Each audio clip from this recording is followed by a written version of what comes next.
Hey, my name is David. I'm 29. 3 months ago, I was living back home like a failure when my sister's divorced best friend moved into our guest room for the summer. I thought I'd keep my distance, be polite, stay out of her way. Then one night, I woke up to find her in our kitchen wearing nothing but my shirt, the refrigerator light making her bare legs glow in the darkness. She looked at me and whispered, "Your shirt smells safe, like someone who won't hurt me." That's when I knew we were both in trouble. If you're watching this right now, tell me where you're from in the comments, because I still don't know if what we did was wrong. I was 29 and living back home like some kind of failure when Julia moved into our guest room that summer. My sister Claire had called me into the kitchen that Tuesday morning, coffee still brewing, and told me her best friend needed a place to stay. "Just for a few months," Claire said, stirring sugar into her mug. "Julia's going through a rough divorce. She needs somewhere quiet." I nodded, not really thinking much about it. Claire's friends came and went. I kept my head down, worked on my laptop, tried to pretend I wasn't a grown man sleeping in his childhood bedroom after getting laid off from the marketing firm. But then, Julia arrived. She pulled up in a black BMW at 3 in the afternoon, wearing dark sunglasses and a cream-colored sweater that probably cost more than my rent used to. Even from my bedroom window, I could tell she was beautiful in that careful, expensive way that rich women maintain. Perfect blonde hair, perfect posture, the kind of woman I'd never even talked to, let alone, well, let's just say I knew to keep my distance. Claire rushed outside to help with the suitcases. I heard them talking, Claire's voice bright and comforting, Julia's softer, more guarded. I stayed upstairs until the sounds moved to the guest room across the hall from mine. That evening at dinner, Julia sat where Dad used to sit, picking at the pasta Claire had made. She was polite, thanked Claire for everything, asked me a few questions about what I did for work. I gave short answers, told her I was between opportunities. "David's being modest," Claire said. "He ran digital campaigns for some big clients before the layoffs." Julia looked at me with something like interest, but I just shrugged. Through the dining room window, I could see Mrs. Hargrove next door watering her flowers, watching our house like she always did. The woman missed nothing. "It's a beautiful neighborhood," Julia said, following my gaze. "Quiet," I replied. "Sometimes too quiet." After dinner, Julia excused herself early, said she was tired from the move. Claire and I cleaned up in silence, but I caught her glancing toward the stairs a few times. "She's been through hell," Claire finally said, rinsing a plate. "Martin was, well, the divorce got ugly, public. She just needs peace." I nodded, dried the last fork, tried not to think about Julia upstairs in the guest room, probably unpacking her expensive things into our old furniture. The next morning, I found her in the kitchen at dawn, already dressed, brewing coffee in Claire's machine, like she'd been doing it for years. "Morning," I said. "Hope you don't mind." She held up the coffee pot. "I'm an early riser." "No problem." She poured me a cup without asking, added cream the way I liked it. I wondered how she knew, then realized she'd been watching me the day before. The thought made something flutter in my chest. We stood there, drinking coffee in comfortable silence, while the house stayed quiet around us. Julia looked different in the morning light. Less perfect somehow, more real. She'd pulled her hair back in a simple ponytail, and I could see tiny lines around her eyes that made her look human. "Thank you," she said quietly, "for letting me stay. It's Claire's house, too." Still, her fingers tightened around the mug. I know it must be strange, having someone new here. Before I could answer, Claire's footsteps sounded on the stairs. Julia straightened, put on that careful smile again, and the moment disappeared. The day settled into a routine after that. Julia was quiet, helpful, careful not to take up too much space. She'd ask before using anything, always cleaned up after herself, kept her voice low on phone calls. But I found myself noticing small things. The way she hummed while doing dishes, how she always left a little coffee for whoever came after her, the fact that she wore the same perfume every day, something light and citrusy that lingered in hallways. It was Thursday when she asked for help with boxes in the guest room. Claire was at work, and I'd been trying to focus on a freelance project when Julia knocked on my door. "I'm sorry to bother you," she said, "but there's a box on the top shelf that I can't quite reach." The guest room smelled like her perfume, and something else, something warmer. She pointed to a cardboard box wedged behind some old photo albums on the closet shelf. I stretched up to grab it, had to step close to her to get the right angle. As I pulled the box down, it slipped slightly, and Julia reached up to help steady it. Her hand covered mine for just a second, warm and soft and unexpected. We both froze. The box balanced between us, her fingers still touching mine, neither of us moving. I looked down at her, saw something flicker across her face before she stepped back. "Thank you," she said, but her voice sounded different, breathier. I set the box on the bed, mumbled something about getting back to work, and practically fled to my room. But I could still feel the warmth where she touched me, could still smell her perfume on my shirt. That night at dinner, Claire talked about her job, the weather, anything to fill the silence. Julia and I kept our eyes on our plates, but I felt the weight of that moment between us, heavy and unspoken. Mrs. Hargrove was in her garden again, pruning roses in the fading light. Every few minutes, she'd glance toward our house, and I wondered what she saw, what she thought she saw. Friday brought Claire's friends for their monthly wine night. I tried to stay upstairs, but their voices carried through the thin walls. They were talking about Julia's divorce, picking apart the details like they were reading gossip magazines. "Martin's already moved in with that secretary," one of them said. "Men like that always do," another replied. "Leave their wives for someone half their age, then wonder why they're miserable." I heard Julia's voice, quieter than the rest. "I just want to move on." "You should get back out there," the first woman said. "Show him what he's missing." "I'm not ready for dating."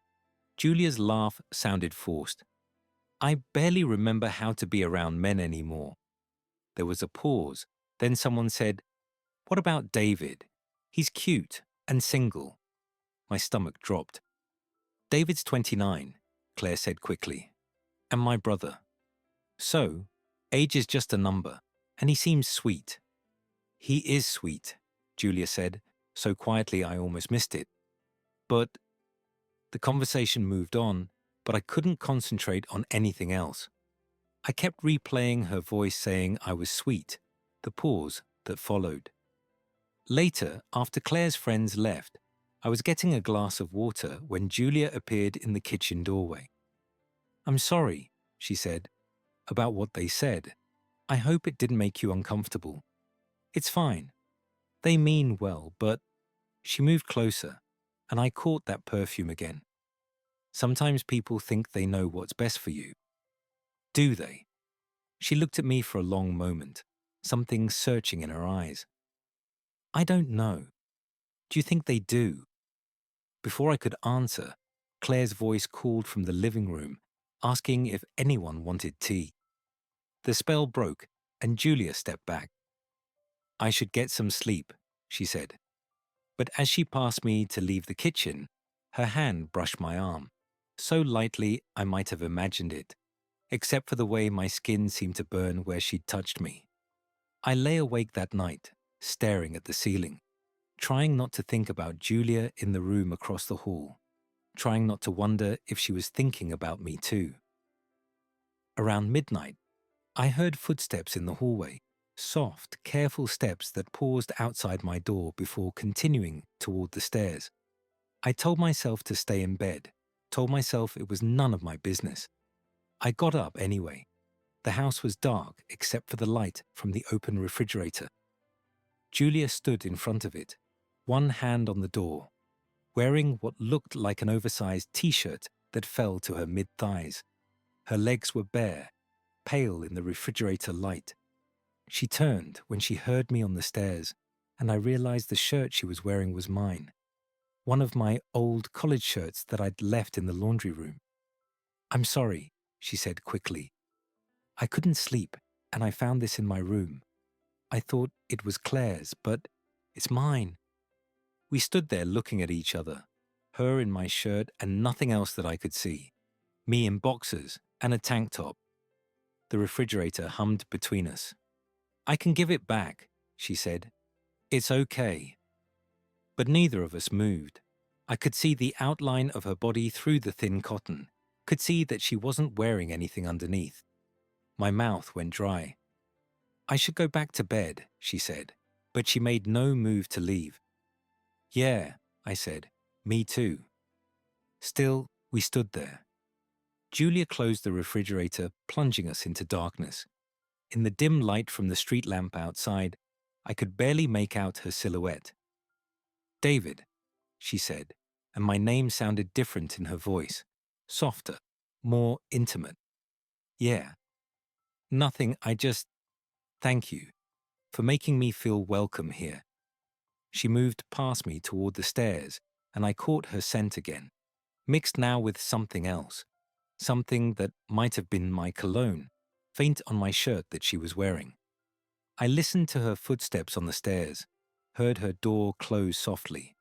Then I stood alone in the dark kitchen, my heart pounding for reasons I didn't want to examine too closely. The next morning, Julia was already gone when I came downstairs. Claire was making pancakes, humming to herself. "Where's Julia?" "Went for a run." She said she needed to clear her head. I nodded, poured coffee, tried to act normal. But when Julia came back an hour later, flushed and breathless from running, wearing tight leggings and a sports bra, I found an excuse to go back to my room. The weekend passed quietly. Julia and Claire went shopping, had long talks on the back porch.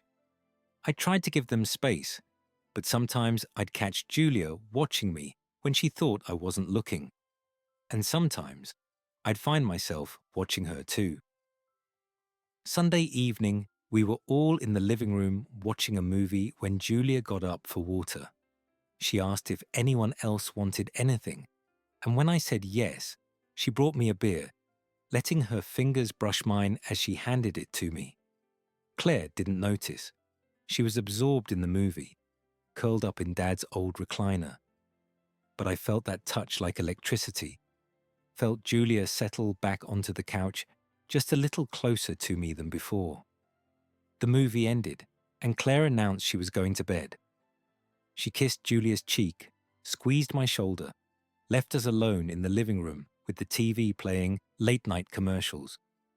Julia curled her legs under her, turned to face me on the couch. "Can I ask you something?" she said. "Sure."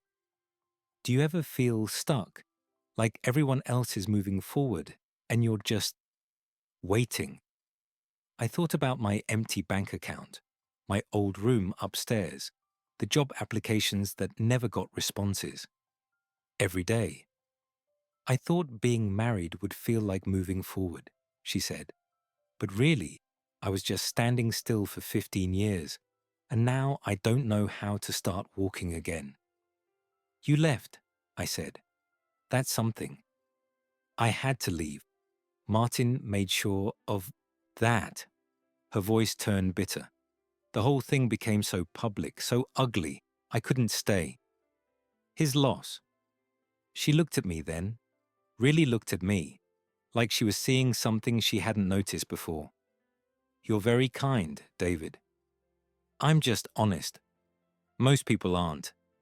The late-night TV droned on, casting flickering light across her face. I wanted to say something else, something that might make her smile, But before I could find the words, she yawned. I should get some sleep, she said, but she didn't move from the couch. Yeah, I said. Me too. But we sat there for another 10 minutes, not talking, just existing in the same space. Finally, Julia stood, stretched, and I couldn't help but notice how my shirt rode up slightly on her thighs. Good night, David. Good night. She paused at the foot of the stairs, looked back at me. Thank you, she said, for listening. Then she was gone, and I was alone with the TV and the memory of her saying my name in the darkness. That night, I heard her moving around again after midnight, heard her door open and close, heard those soft footsteps in the hallway. Part of me wanted to get up, to find her in the kitchen again, to see what would happen if we were alone in the dark. But I stayed in bed, staring at the ceiling, listening to the old house settle around us, because I knew that whatever was building between us, whatever I was starting to feel, it was dangerous. Julia was my sister's best friend. She was older, richer, still married technically. She was grieving a 15-year marriage and needed safety, not complications. I was the complication. So I stayed in my room and tried not to think about her wearing my shirt, tried not to remember the way she'd said my name, tried not to wonder what she was doing downstairs in the dark. But sleep didn't come easy that night. And when it finally did, I dreamed of bare legs and refrigerator light and the lingering scent of citrus perfume on cotton that smelled like me. The morning after our late-night talk, I found a different shirt in my laundry basket. Clean, folded, smelling like fabric softener, and just a hint of her perfume. Julia must have washed it and returned it while I was asleep. But that night, lying in bed around 2 a.m., I heard those soft footsteps again, and this time I got up. I found her in the laundry room, quietly folding clothes by the light of a small lamp. She was wearing another one of my shirts, a navy blue one this time, and nothing else that I could see. Can't sleep, I whispered. She looked up, not startled, like she'd been expecting me. I've never been a good sleeper, she said. And your shirts, they help somehow. Help how? She folded the shirt in her hands, set it down carefully. They smell safe, she said quietly, like someone who won't hurt me. My chest tightened. Julia, I know it's strange. I can stop if it makes you uncomfortable. I wanted to tell her she could wear anything of mine, anytime. That, seeing her in my clothes, did something to me I couldn't name. That I'd started leaving shirts in the laundry room on purpose, hoping she'd find them. Instead, I said, It's fine. Really. She smiled then, the first real smile I'd seen from her. Not the careful, polite one she wore during the day, but something genuine and warm. Thank you, she said. We stood there in the small laundry room, surrounded by the smell of detergent and that faint citrus scent that seemed to follow her everywhere. The lamp cast soft shadows on her face, and I could see the exhaustion there, the weight she carried. You should try to sleep, I said. Should you? But neither of us moved. Finally, Julia stepped closer, close enough that I could feel the warmth coming off her skin. David, she said, so quietly I barely heard it. Nothing. I just wanted to say your name. Then she brushed past me, my shirt soft against my arm, and disappeared upstairs. I stayed in the laundry room for a long time after that, my heart hammering against my ribs. The next week passed in a blur of stolen glances and careful conversation. Julia started joining me for morning coffee, just the two of us in the quiet kitchen before Claire woke up. We'd talk about small things, books, movies, her plans for finding a new place. But underneath every conversation was something else, something neither of us acknowledged. My friend Eli stopped by Thursday afternoon, found Julia and me reading on the back porch. She was in a sundress, legs tucked under her on the wicker chair, while I sat across from her pretending to focus on my laptop. "Well, well," Eli said, grinning as he climbed the porch steps. "Living the dream, aren't you, Dave?" "Just working," I said quickly. "Right." Eli's eyes moved between Julia and me. "You know, most guys would kill to be living in a house with two beautiful women." Julia laughed, but I caught something in her expression. "Two women who are way out of his league," she said lightly. "I don't know about that," Eli said. "Dave's got hidden depths." After he left, Julia was quiet. We sat on the porch as the sun set, not talking, just listening to the neighborhood settle into evening. Mrs. Hargrove was in her garden again, deadheading roses with aggressive precision. "Your friend thinks he's funny," Julia said finally. "He's harmless." "Is he right, though, about the two women being out of your league?" I looked at her then, sitting in the golden light with her hair catching fire from the sunset. "Probably. Probably." She smiled, but it didn't reach her eyes. "That's not very confident." Before I could respond, Claire's car pulled into the driveway. Julia straightened in her chair, put on that careful smile again, and the moment was lost. But that night, around 11, my phone buzzed with a text from an unknown number. "I don't think Eli's right about the league thing." "Jay." I stared at the message for 10 minutes before typing back, "How did you get my number?" Asked Claire for it. Said I might need to reach you if there was an emergency. Is there an emergency? 3 dots appeared, disappeared, appeared again. Maybe. I was still staring at that single word when another message came through. "I keep thinking about what you said, about being stuck, and I think I've been stuck so long, I forgot what moving forward feels like."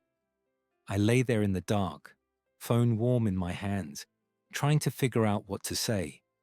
Finally, maybe we're both learning. Maybe we are. No more messages came that night, but I didn't sleep much anyway. Friday evening, Julia got a call that changed everything. We were all in the kitchen, Claire making dinner, while Julia and I sat at the counter talking about nothing important, when her phone rang. "Martin," she said, looking at the screen like it was a snake. She answered it, stepped into the living room, but we could still hear pieces of the conversation. Martin's voice, loud and angry. Julia's responses getting quieter and more tense. "I don't want to discuss this now. Martin, please. That's not fair and you know it."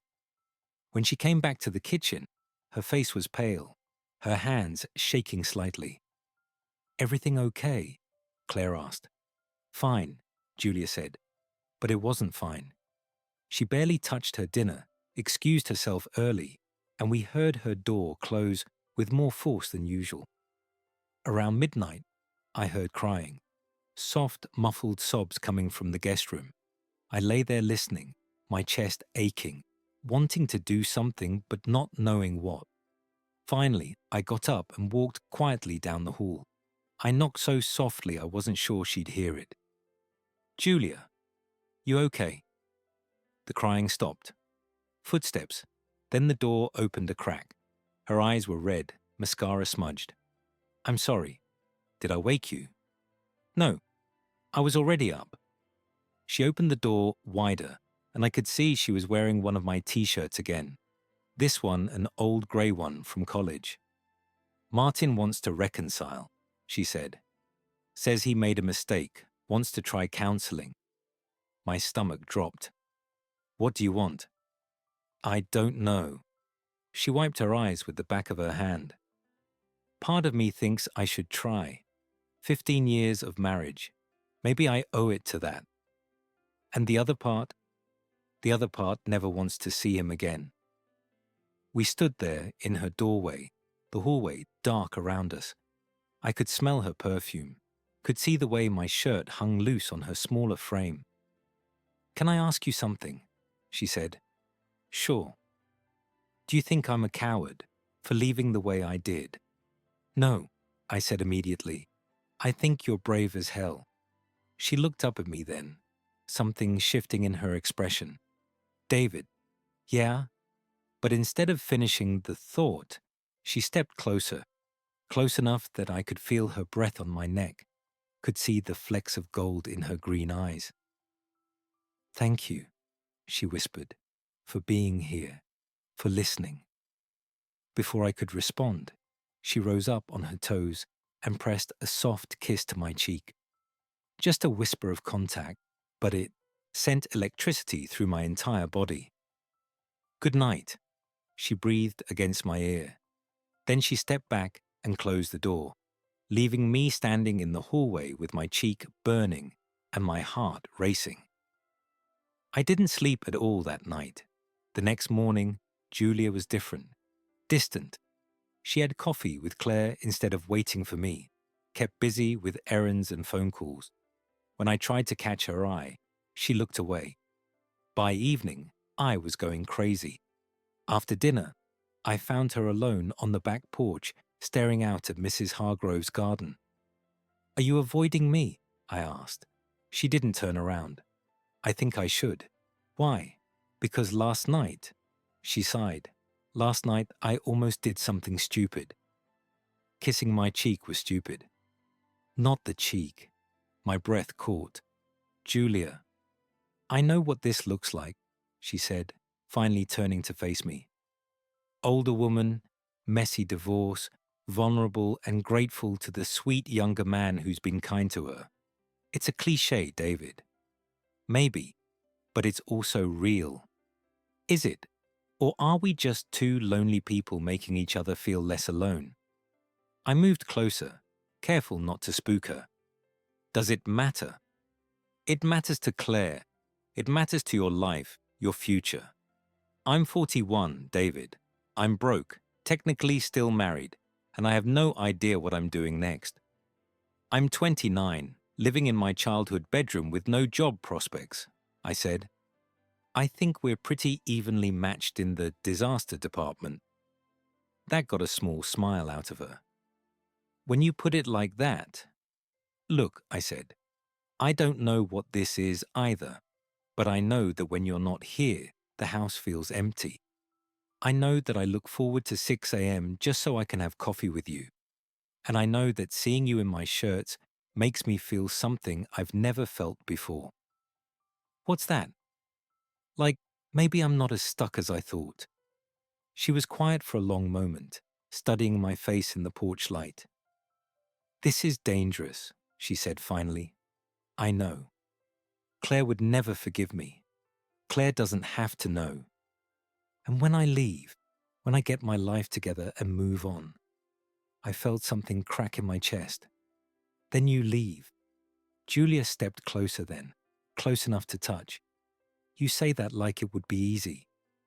It wouldn't be, but I'd rather have whatever this is for a little while than spend the rest of my life wondering what if. She reached up, touched my face with trembling fingers. You're very dangerous yourself, you know that? Before I could ask what she meant, we heard Claire's voice calling from inside, asking if anyone wanted tea. Julia's hand dropped and she stepped back, the spell broken. We should go in, she said. But as we walked toward the house, she caught my hand, squeezed it once, then let go. It was enough. For now, it was enough. That night, I left my bedroom door open just a crack. Around 2 a.m., I heard her in the hallway, heard her pause outside my room, but she didn't come in, and I didn't call out to her. Instead, I lay in the dark, listening to her move downstairs, imagining her in my shirt in the quiet kitchen. And for the first time since she'd arrived, I let myself think about what might happen if we stopped pretending this was nothing. The thought terrified and thrilled me in equal measure, but mostly it made me hope.